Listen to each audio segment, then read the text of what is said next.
Dobrodošli ekipa, a ako izdržiš ovaj video do kraja bez suza od smijeha, skidam kapu. Ja iskreno ne vjerujem da itko može. Krenimo! Muškarac dođe u bračno savjetovalište. Gospodine, moja žena i ja se polako udaljavamo. I vi sigurno želite saznati kako taj proces zaustaviti? Ne, želim saznati kako ga mogu ubrzati.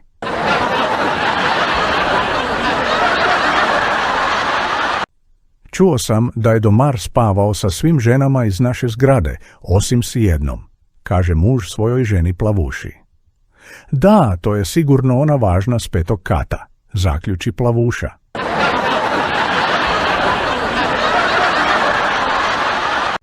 Starija gospođa zamoli policajca da je isprati preko vrlo prometnog raskrižja. Vrlo rado, odgovori policajac, blago se nasmiješi, pruži joj ruku, a drugom pokaže na semafor. Eto, sada ćemo samo pričekati da se upali zeleno svjetlo. Ako je tako, odgovori gospođa, onda me slobodno ostavite. Na zelenom mogu i sama prijeći cestu.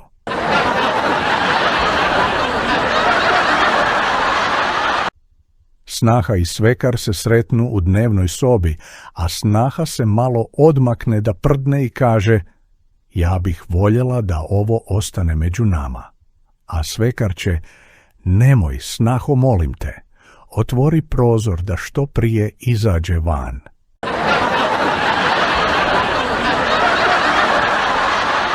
U Bosni i Hercegovini uveden novi zakon u bolnicama. Od sad za vrijeme poroda u porodilištima, osim muževa, mogu da budu prisutni i očevi.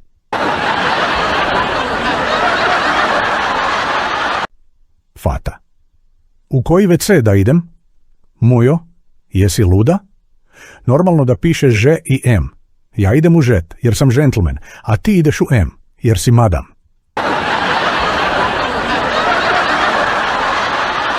Šef sakupio radnike pa kaže: imam lošu vest. Radi uštede firme moram otpustiti nekoga od vas. Mene ne možete jer sam nacionalna manjina i mogu vas tužiti za rasizam, reče crnac. Ja sam žena. Odmah ću vas dati na sud radi šovinizma, reče sekretarica. Samo pokušajte pa ćete završiti na sudu zbog religiozne diskriminacije, reče musliman. Probajte mi dati otkaz pa ću vas tužiti za diskriminaciju zbog godina, reče 70-godišnji vođa grupe. Sada svi pogledi padaju na mladog, belog i zdravog radnika. Ovaj se na trenutak zamisli pa tiho kaže: u zadnje vreme mi se čini da sam gej.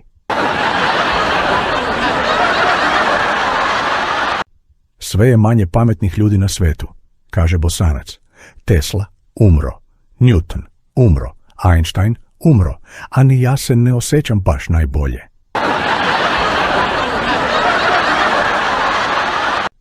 Dečko priznao devojci da je voli, a ona će njemu: da li imaš 2 Mercedesa? Nemam. A kuću na 2 sprata? Nemam. Onda neće biti ništa među nama. Zabrinu dečko ode kod svog oca da se posavjetuje šta da radi. Otac će: slušaj sine, ako je zaista voliš, onda prodaj Lamborghinija i Ferrarija i kupi ta 2 Mercedesa, ali da rušimo 4 sprata od kuće zaista je čista besmislica.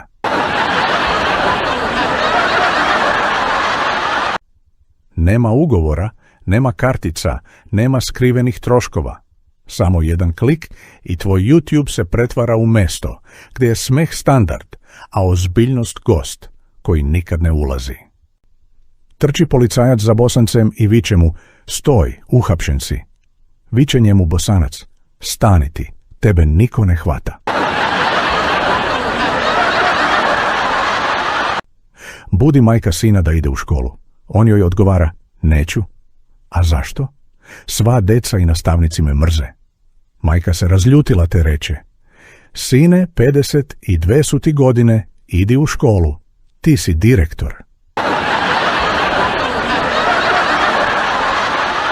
Razlika između muškarca i žene.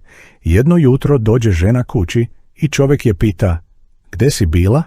Ona: spavala sam kod prijateljice. Ona zove 10 njenih prijateljica i sve kažu da nije spavala. Dođe muškarac ujutro rano kući i kaže da je spavao kod prijatelja. Ona nazove 10 njegovih prijatelja, 8 kaže da je spavao kod njega, a 2 da još tu i spava. Znate li koje je 8. svjetsko čudo? Ono što Bosanac osmisli, Hercegovac finansira, a Crnogorac izgradi.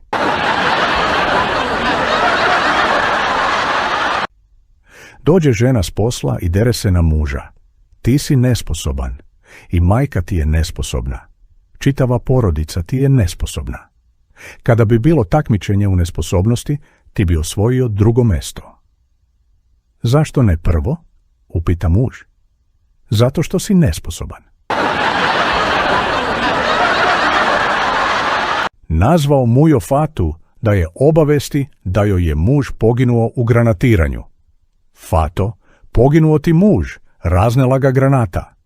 Jao, čekajte dok ne dođem da ga poljubim zadnji put. Ne možeš ga poljubiti, raznela mu granata usta. Dobro, poljubit ću ga u obraz. Ma, nema obraz, raznela mu ga granata. Poljubit ću ga onda u ruku. Ma, nema ruku, raznela mu ih granata. Pa, dobro, šta ima? A, eto, ništa. A ko tebe?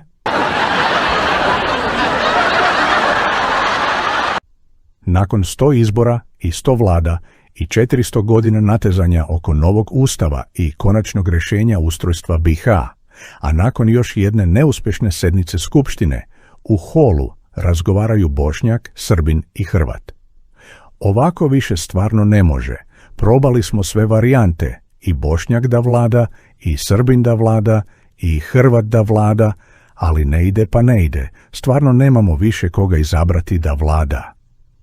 Kad iza stuba promalja glava Sanđaklija, a da ima kako nema. Sreo poznati dermatolog, specijalista, svog starog prijatelja i upita ga: da li je ona prirodna voćna maska za lice, što sam preporučio vašoj ženi, uspjela da je ulepša i popravi njen izgled? Da, neko vreme, dok masku nije skinula. Razgovaraju 2 susede. Koliko su se vremena promenila? Ma hajde, šta je toliko promenjeno? Ranije majke su čuvale venčanicu za svoju ćerku, a danas ćerke čuvaju venčanicu za sljedeće venčanje.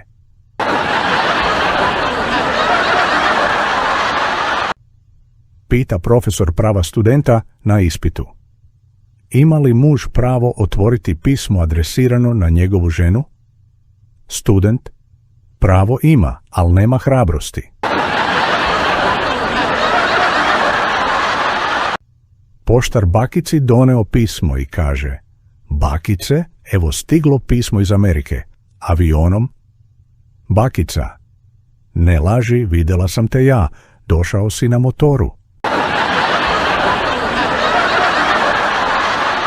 Neki tajkun drži svečani govor pred 100-tinjak zvanica povodom godišnjice osnivanja njegove firme. Na početku nisam imao ništa osim svoje pameti. Neko od zvanica mu dobaci: znači, krenuli ste od nule?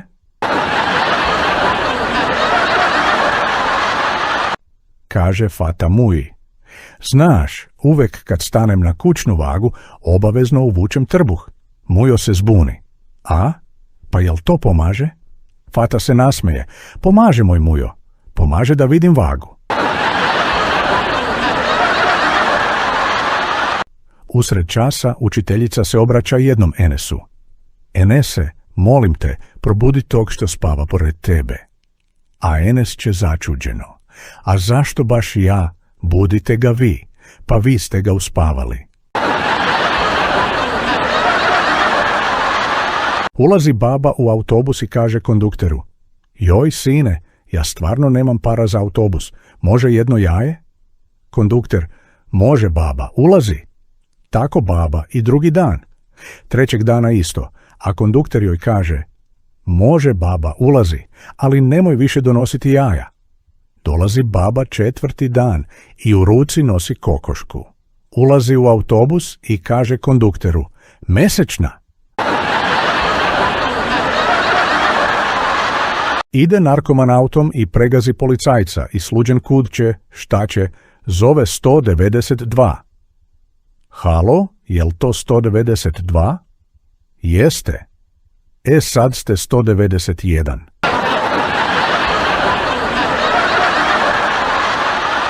Dođe majka sa svojim sinom u policijsku postaju.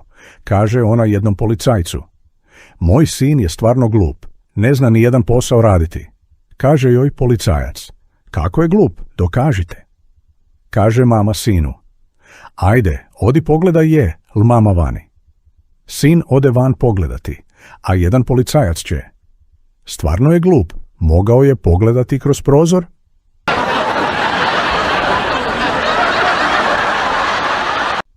Mama, da li anđeli lete?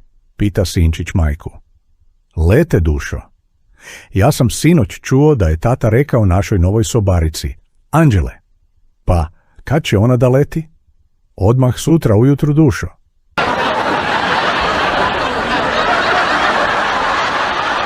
Zašto Piroćanac premotava video snimak svadbe unazad? Gleda kako mu muzika vraća pare.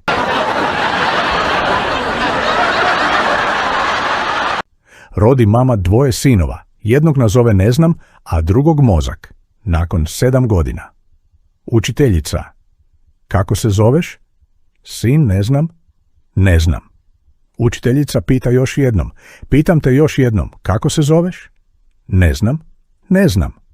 Učiteljica: zvaću ti roditelje ako mi ne odgovoriš kako se zoveš. Ne znam. Pa ne znam. Učiteljica sutradan: kako vam se sin zove? Roditelji: ne znam. Učiteljica: kako vam se sin zove? Roditelji: ne znam. Učiteljica: jel vi imate mozak? Roditelji: imamo. Učiteljica: a gde vam je? Roditelji: tamo, igra se u parku.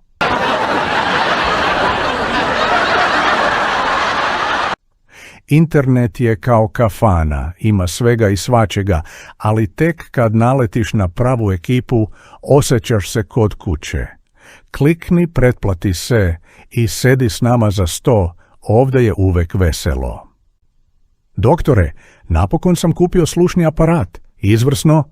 Nego, kako je vaša lepa žena i deca? Na buvljaku samo 300 dinara.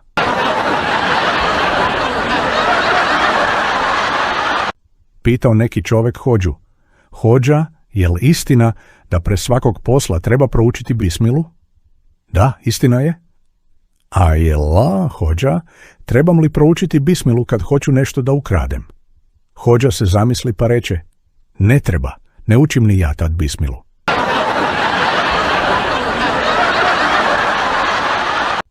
Bila baba u gradu, a ne može peške kući, noge je bole. I sad šta će? Zovne ona taksi. Pita je taksista: dokle da te vozim? Reče baba ulicu. Dođe taksista tu, pita baba: koliko košta? Kaže on: 10 evra.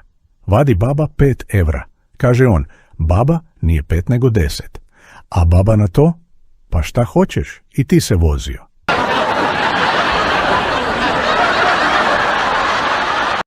Javlja se čovjek telefonom u skupštinu. Alo, je li to skupština? Šta mi treba da postanem poslanik? Ma, čoveče, jesi li ti lud? Jesam. I šta mi još treba?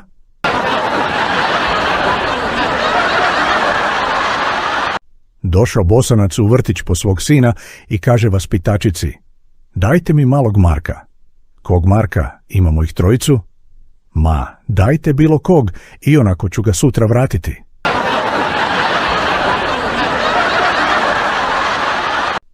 Mali Ivica nešto skače ispred ulaznih vrata kuće i pokušava da zvoni. Naiđe neka baka. Pozdrav maleni, trebaš pomoć? Ivica: da, bako, pritisni ovaj gumb. Baka pozvoni. Dobro, i šta sad? Ivica: bežimo, bako, bežimo.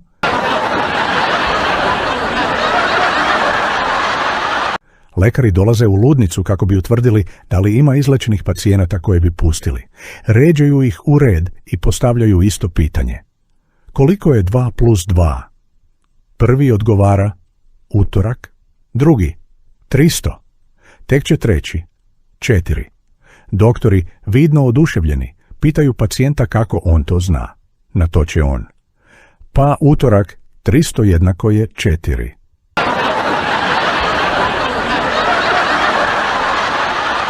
Pijanac objašnjava svoj jelovnik: ja sam zapravo jako skroman. Za doručak mi je dovoljna litra rakije, pas i keks. A za šta će ti pas? Pa da pojede keks.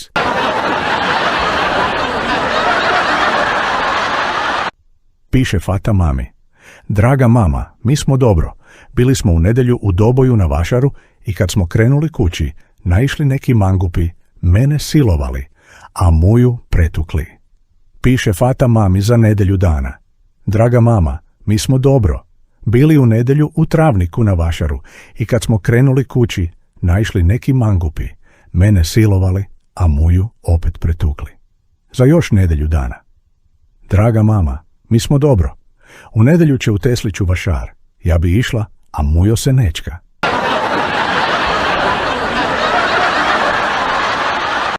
Konobar: izvolite. Jednu vodku bez limuna, molim. Odmah. Konobar posle 2 minuta: izvinite, nemamo limuna, jel može bez nečeg drugog?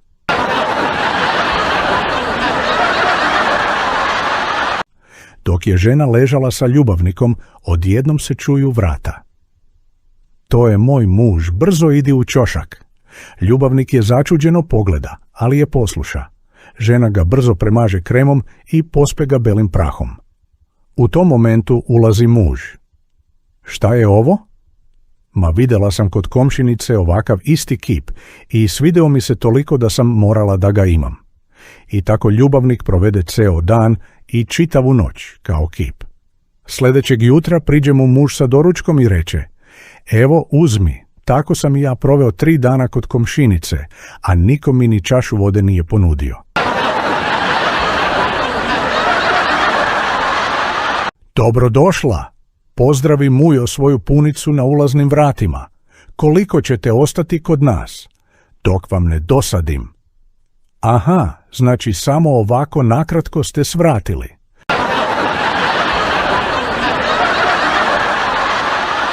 Stari bračni par i žena pošalje muža u prodavnicu da kupi 2 stvari.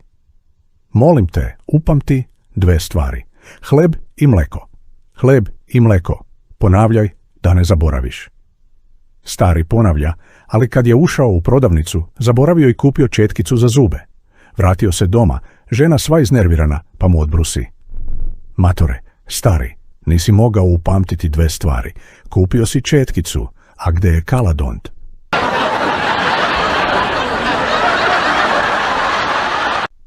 Vraća se žena sa pijace i pita muža: dragi, šta to radiš? Pravim ti stolicu. Stvarno? I kad će biti gotova? Evo još malo, samo da montiram utičak. Dolazi žena kući sva raščupana i poderane odeće. Pa šta se desilo? Upita zabrinuti muž. Znaš, imam za tebe jednu lošu i jednu dobru vest. Šta je loše? Upita muž. Znaš, totalno sam uništila auto. O Bože, pa šta onda ima dobro da mi kažeš? Pa, oduzeli su mi vozačku dozvolu.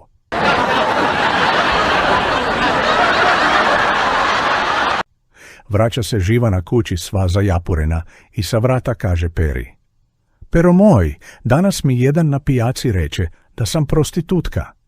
Pera joj odgovori: Pa što ideš tamo gdje te svi znaju?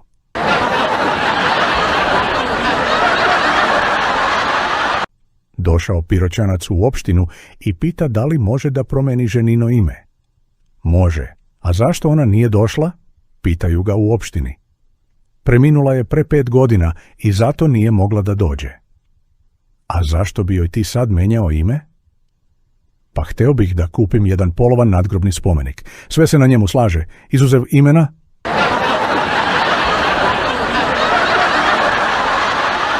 Dođe zet kod svoje tašte na vrata.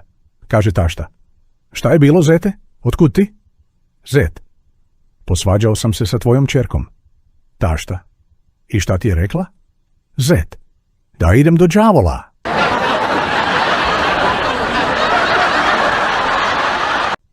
Mama, opet sam se svađala sa mužem. Ja to ne mogu izdržati.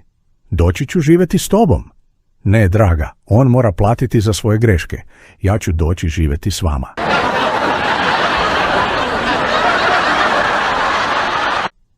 Dolazi muž kući posle 2 dana. Supruga pita: gde si bio? Kaže on: na 20 godina mature. Pa ko je sve bio? Ja i jedna drugarica, mnogo slabo odziv bio. Jedne noći elegantan gospodin zaustavlja taksi i kaže taksisti da ga vozi kući.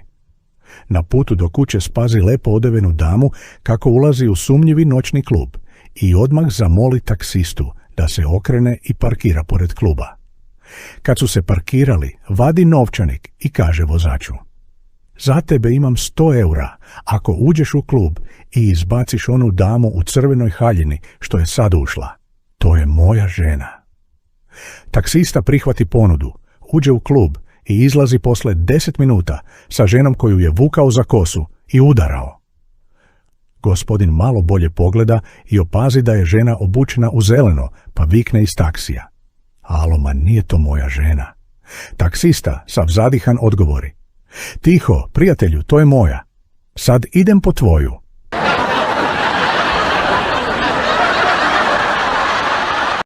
Priča Fata prijateljici: moj mujo čim kroči u kuhinju napravi mi haos sa začinima.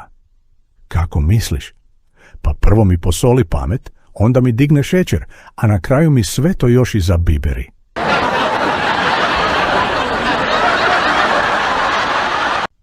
Nakon godinu dana braka žena kaže svom suprugu: znaš, bila sam mnogo glupa kada sam se za tebe udala. A muž će na to: da, znam, draga, ali bio sam ludo zaljubljen i nisam na vreme primetio.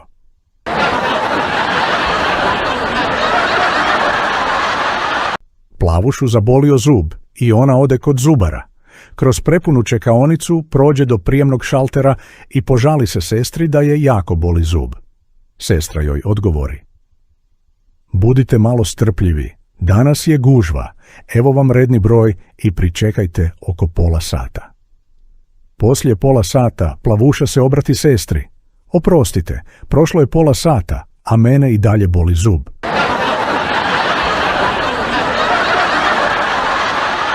Hrvatski puž trči kroz hrvatsku šumu i sretne hrvatsku lisicu. Pita ga ona gde toliko žuri. Puž joj kaže da ga juri hrvatska financijska policija.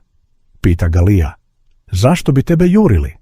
A puž kaže: imam ja kuću, žena kuću, sin kuću. Te kad je to čula lija, počela je i ona bežati. Trči ona i sretne Rodu. Pita je Roda zašto trči, a lija kaže da je juri financijska policija. Pita je Roda zašto je juri, a ona kaže: ja imam krzno, muž krzno, deca krzno.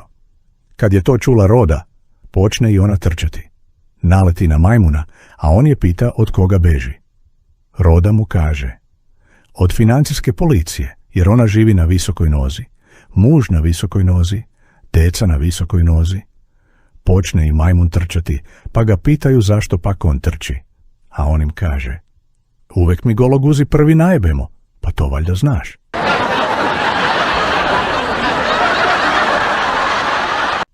Celo prepodne gazda traži po pogonu jednog radnika, ali njega nema nigde. Tek negde popodne naleti on na njega. Pita ga gazda: pa gde si ti? Ceo dan te tražim. Šefe, danas je teško naći dobrog radnika.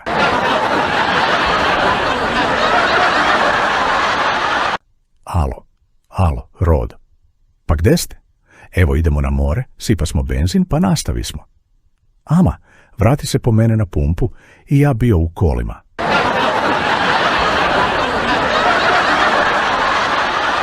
Preko graničnog prelaza putovao je čovjek biciklom.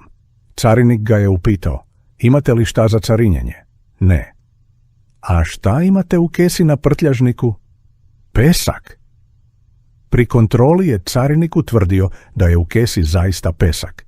Tako je čovjek prelazio granicu svakog dana, bar 5 puta, i to ceo mjesec. Uvek se dešavalo isto. Na prtljažniku u kesi imao je pesak koji je carinik redovno pregledao. Jednog dana carinik je poslao deo peska na laboratorijsku analizu, da proveri ne krije li se u njemu neka zabranjena supstanca. Ali bez uspjeha. I analiza je pokazala da je to samo pesak. Nekog dana, međutim, čovjek koji je dotad prelazio granicu biciklom, pojavio se na prelazu u velikoj novoj limuzini. Carinik mu je prišao i rekao: znam da ste nešto švercovali preko granice. Poverite mi, šta je to bilo? Bicikle, odgovorio je čovjek.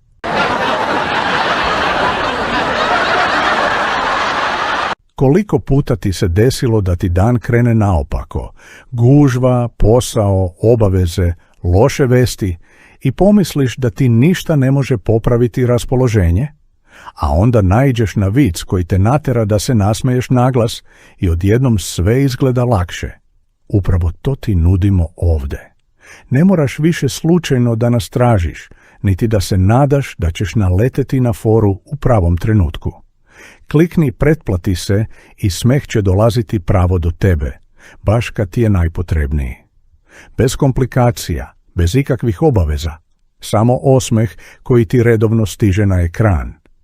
Jer život je kratak, ali s pravim humorom postaje neuporedivo lepši. Zato ne čekaj.